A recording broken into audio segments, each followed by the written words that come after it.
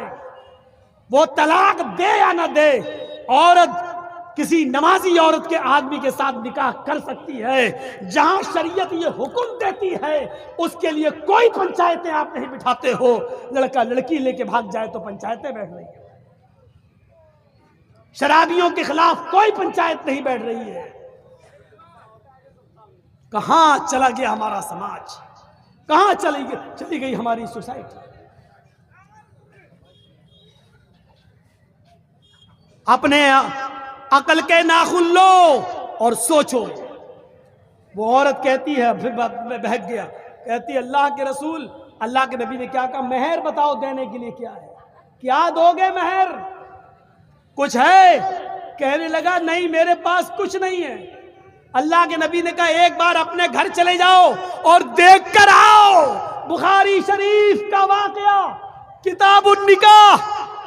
ایک بار گھر جاؤ، اگر کچھ مل جائے تو لے کر آؤ.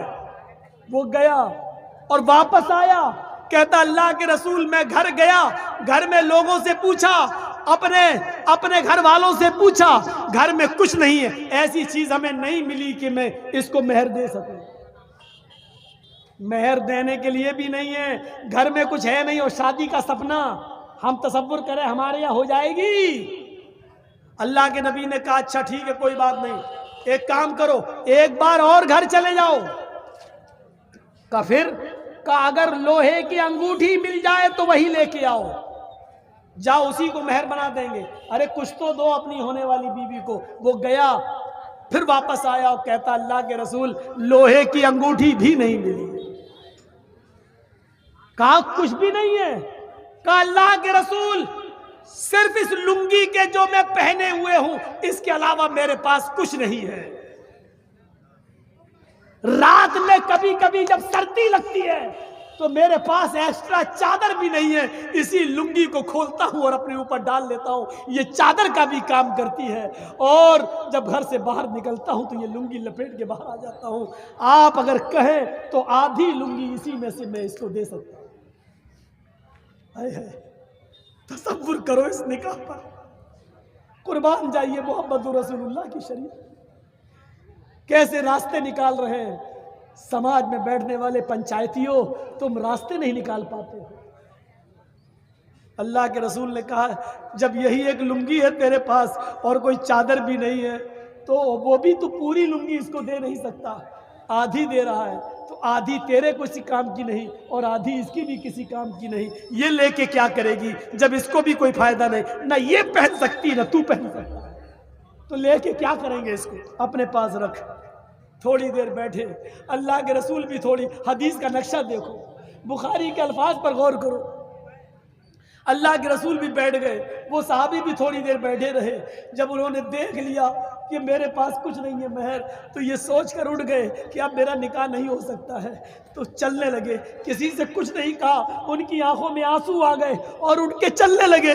اللہ کے نبی نے ان کو جاتے ہوئے دیکھا، گھر کے دروازے سے نکلتے ہوئے دیکھا تو کہا ادھر آؤ۔ وہ پلٹے، کیا بات ہے، ادھر آؤ، کہاں جا رہے ہو؟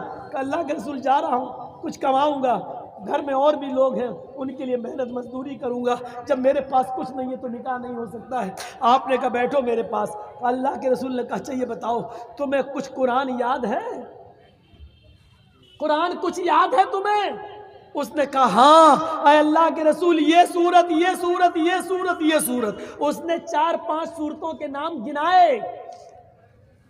اللہ کے رسول نے ایک اور سوال کرا، یہ صورتیں تمہیں یاد ہیں؟ کہا ہاں۔ آپ نے پھر ایک سوال کیا، کیا تم اس کو بغیر دیکھے پڑھ سکتے ہو؟ یعنی منہ زبانی یاد ہے، حفظ ہے یہ صورتیں تمہیں؟ اس نے کہا ہاں اے اللہ کے رسول، دیکھ کر نہیں بغیر دیکھے پڑھ سکتا ہوں۔